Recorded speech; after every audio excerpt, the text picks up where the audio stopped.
Hello সবাইকে। তো আজকে আমি চলে এসেছি আর একটা রান্নার ভিডিও নিয়ে। তোমরা দেখে বুঝতেই পেরে গেছো, এটা হলো চিংড়ি মাছ। চিংড়ি মাছ দিয়ে একটা রেসিপি করছি। তো কয়েকটা চিংড়ি ছিল, দেন আমি এখানে ফার্স্টে তেল গরম করে কিছু ফোড়ন দিয়ে নিয়েছিলাম। এখানে হচ্ছে পেঁয়াজ বাটা আর রসুন বাটা দিয়ে এটা হচ্ছে কষিয়ে নেবো। দিয়ে পরপর মশলাগুলো আমি দিয়ে দিলাম।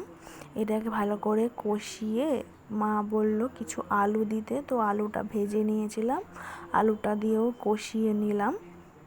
দেন এটা থেকে তারপরে একটু দুধ দিয়ে, জলের বদলে আমি দুধ দিয়েছিলাম, দুধ দিয়ে ফুটিয়ে নিলাম। দেন চিংড়ি মাছগুলো দিয়েছি। খুব একটা ভালো খেতে হয়নি, কেন কে জানে, অত ভালো করে করলাম।